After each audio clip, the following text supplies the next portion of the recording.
नमस्कार जोहार। आप सभी दर्शकों का हमारे YouTube चैनल शेर ए झारखंड में स्वागत है। आज हमारे स्टूडियो में ग्राम गणेशपुर थाना तोपचांसी निवासी प्रोफेसर दुर्गा प्रसाद महतो, जो वर्तमान में विनोद बिहारी महतो महाविद्यालय बलियापुर में हिंदी विभाग के HOD के पद पर कार्यरत हैं, जिससे आज रूबरू होने का मौका मिला। चंद सवालों के संदर्भ में शेर ए झारखंड चैनल के सवाल और प्रोफेसर साहब का जवाब। तो आइए शुरू करते हैं। प्रोफेसर साहब, झारखंड को दुनिया में किन विशेषताओं के लिए जाना जाता है? सर्वप्रथम आपको और आपके चैनल को मेरी ओर से झारखंडी जोहार। झारखंड को प्राकृतिक संपदा, खनिज संपदा के कारण ही पूरे विश्व में जाना जाता है। जहां झारखंड में कोयला, अवरक, यूरेनियम, सोना इत्यादि पाया जाता है, जिस कारण इसकी महत्ता और महत्व पूरे विश्व में है। तो सर बताइए, इतनी संपदा झारखंड में होने के बावजूद भी झारखंड की स्थिति इतनी खराब और इतनी बुरी क्यों है? देखिए, झारखंड में इतनी खनिज और वन संपदा होते हुए भी झारखंड की नीतियां गलत है। जी। और सही नीति के नहीं होने के कारण ही झारखंड की ये दुर्दशा है। कहा जाता है कि भारत में झारखंड अमीर राज्य होते हुए भी गरीब लोग बसते हैं या गरीब है। इसका मुख्य कारण है सरकार की नीतियां को मैं दोषपूर्ण मानता हूँ। सरकार अगर इसमें सही ढंग से अपना कार्य करे, नीतियों को लेकर चले, भारतीय संविधान के अनुसार चले, तो झारखंड की ये दशा नहीं होती। हाँ सर, झारखंड में एक समस्या है युवाओं की बेरोजगारी।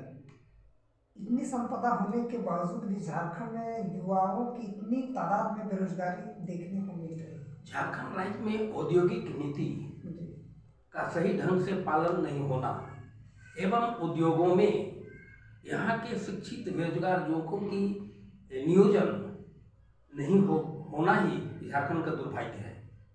अगर सरकार नियोजन नीति लेकर चलती तो यहाँ के शिक्षित बेरोजगार युवकों को रोजगार से जोड़ा जा सकता था, लेकिन सरकार की उदासीनता या निष्क्रियता इसका मुख्य कारण है।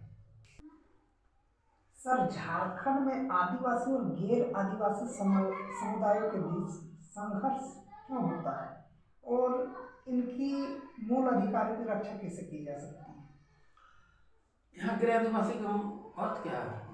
गैर आदिवासी का मतलब यहाँ मूलवासी है। आदिवासी और मूलवासी, इसे गैर आदिवासी भी लोग संबोधन में करते हैं। ये जो मूलवासी होंगे आदिवासी श्रेणी में अगर चले जाते हैं तो ये अपना हिस्सा, आरक्षण का जो इसका हिस्सा है 27%, ये अपना लेकर जाएंगे। उन लोगों का अपना आरक्षण जो है कोटा, वो अपना कोटा उनका रहेगा। तो उनका अधिकारों का हनन तो मूलवासी नहीं कर रहे हैं, न करने जा रहे हैं। लेकिन यही बाहरी तत्व उन लोगों का कान में ये भर दिया जाता है कि ये हो जाए तो गड़बड़ होगा, आप लोग के हित में नहीं होगा, आप लोग चले जाएंगे, जिस कारण संघर्ष आए दिन हमें देखने को मिलता है आदिवासियों और मूलवासियों के बीच। लेकिन मुझे याद है कि 1931 तक कुर्मी आदिवासी की श्रेणी में था, लेकिन यहाँ की जो जमीनें हैं मूलवासियों के अधीनस्थ अधिक जमीनें थी और उद्योगों की स्थापना करने में अड़चनें आ रही थी। CNT एक्ट के तहत कि आदिवासियों का जमीन हम अधिग्रहण नहीं कर सकते हैं, इसलिए सोची साजिश के तहत मूलवासी को अत्यंत पिछड़ा वर्ग बना दिया गया, ताकि आसानी से उनकी जमीनों को हम अधिग्रहण कर सकते हैं और उद्योगों की स्थापना कर सकते हैं। और इनकी जहाँ तक है सांस्कृतिक विरासत में मिली जो पर्व त्योहार है उनको बढ़ावा देना। अभी लोग अपने पर्व त्योहार भूल गए हैं। जो यहाँ की जो अपनी सांस्कृतिक पहचान हमारी रही है, कर्मा, टूसू, सूरज पूजा, इस सब को लोग भूल रहे हैं और आयातित संस्कृति को हम अपना रहे हैं। जब तक हमारे यहाँ के सांस्कृतिक विरासत को संरक्षित किया जाए, तभी इन वर्गों का सुधार हो सकता है, समस्या का निदान हो सकता है। क्या वाकई में भाषा आंदोलन के बाद झारखंड राज्य में कुछ बदलाव, चेंजेस हुआ है? और झारखंड राज्य में किस पार्टी ने अधिक प्रभाव डाला? अभी हाल ही 2024 में जो विधानसभा का चुनाव हुआ, इस पर आपका थोड़ा सा।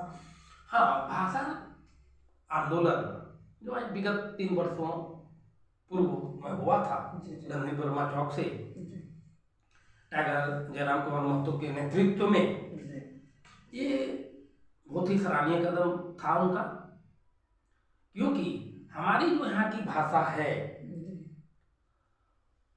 इनको छोड़कर बाहरी भाषाओं को यहाँ थोपा जा रहा था, जिससे यहाँ के विद्यार्थियों के लिए काफ़ी दिक्कतें होती। मगही, भोजपुरी और अंगिका भाषा यहाँ पाठ्यक्रम में लागू होता। यहाँ की तमाम प्रतियोगिता परीक्षाओं में उनसे प्रश्न पूछे जाते, जबकि हमारे यहाँ के झारखंड के मूलवासी आदिवासी विद्यार्थी उससे वंचित रहते। इसलिए ये आंदोलन उनका बहुत ही सराहनीय कदम रहा। और अभी जो विगत चुनाव हुए, इसमें JLKM ने काफ़ी प्रभाव डाला, और अगर JLKM के प्रत्याशी नहीं होते तो NDA की सरकार निश्चित रूप से यहाँ बन जाती। लोग तो कहते हैं कि JLKM ने NDA का खेल बिगाड़ा, लेकिन मैं तो कहता हूं कि NDA ने JLKM का खेल बिगाड़ा। अगर वो लोग गठबंधन होकर नहीं लड़ते तो शायद आज JMM की सरकार भी राज्य में नहीं बनती, सूबे में 3-4 पार्टियां मिलकर एक जगह, 2-2 पार्टियां एक होकर गठबंधन करके, महागठबंधन करके लोग चुनाव में उतरे, और ये अकेले, न इसका कोई स्टार प्रचारक, न कुछ आर्थिक सहयोग, संसाधनों की भी कमी, फिर भी इन्होंने जो प्रदर्शन किया तो बहुत ही सराहनीय है। और मैं आशा करता हूँ कि आगामी 2029 में जो विधानसभा होगा, इसमें इनका रोल कुछ अलग ही देखने को मिलेगा। ये मैं 16 आना नहीं 18 आना में कहता हूँ। मुझे विश्वास है कि JLKM का परचम 2029 में देखने को मिलेगा। आज हमें शर्म आती है कि हम कुर्मी होते हुए भी कुर्मानी भाषा नहीं जानते। सांथाई लोग और चिकी जो उसका लिपि है वो नहीं जानते। इसका मूल कारण क्या है? सरकार की उदासीनता। अगर सरकार यहाँ की स्थानीय भाषा को पाठ्यक्रमों में लागू करती तो यहाँ के विभिन्न वर्गों के लोग अपनी अपनी भाषा में अध्ययन अध्यापन करते तो निश्चित रूप से इनका विकास होता है। भाषा विज्ञान की दृष्टिकोण से अगर देखा जाए तो किसी भी भाषा का नामकरण 2 आधार पर हुआ है, एक प्रांत के आधार पर और एक जाति के आधार पर। जैसे बंगाल एक प्रांत है तो वहाँ की भाषा बंगाली है, पंजाब एक प्रांत है वहाँ की भाषा पंजाबी है, उड़ीसा एक प्रांत है वहाँ की भाषा उड़िया है, तो राजस्थान है तो वहाँ की राजस्थानी भाषा है, कश्मीर है तो वहाँ की कश्मीरी भाषा है। तो ठीक उसी तरह जाति के आधार पर कुर्मी है तो उसकी भाषा है कुड़माली, संथाल है तो उसकी भाषा है संथाली, मुंडा है तो उसकी भाषा मुंडारी, हो है तो उसकी भाषा है हो। तो जाति के आधार पर और प्रांत के आधार पर भाषा का नामकरण हुआ है, भाषा विज्ञान कहता है।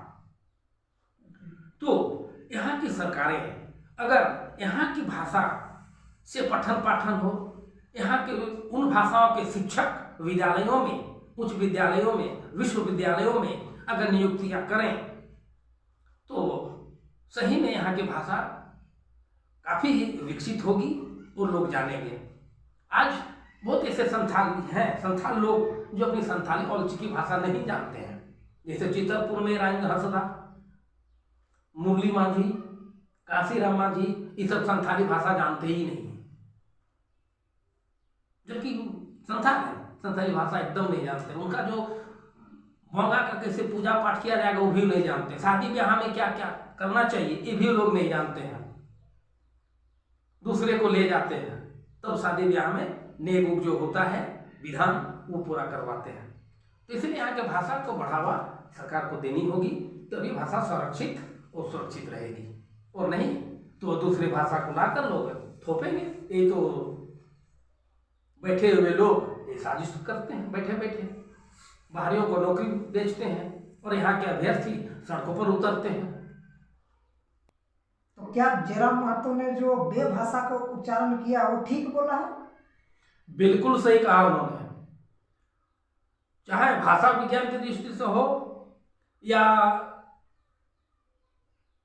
भाषा विज्ञान दृष्टिकोण से देखें तो वो अबे या बे गाली शब्द नहीं है। उर्दू में भी अली बे ते से जे पढ़ा जाता है, तो क्या वो गाली है? नहीं है।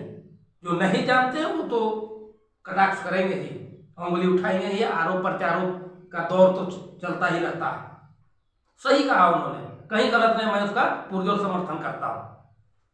इस शब्द पर मैंने भी देखा यूट्यूब में अनेक पत्रकार लोग भी बोले, लेकिन मैं ये कहना चाहता हूं पत्रकार महोदय आपसे कि आप पत्रकार हैं ही नहीं, आप लोग तो संवाददाता हैं। पत्रकार का इंग्लिश होता है जर्नलिस्ट और संवाददाता होता है रिपोर्टर। तो आप लोग रिपोर्टर हैं, पत्रकार नहीं हैं। जबकि पत्रकार 24 घंटे अपने कमरे में कैद होता है, वहीं संवाददाता 24 घंटे सड़कों की खाक छानता फिरता है, वो संवाददाता है। आप लोग तो पत्रकार है ही नहीं, आप लोग तो संवाददाता हैं।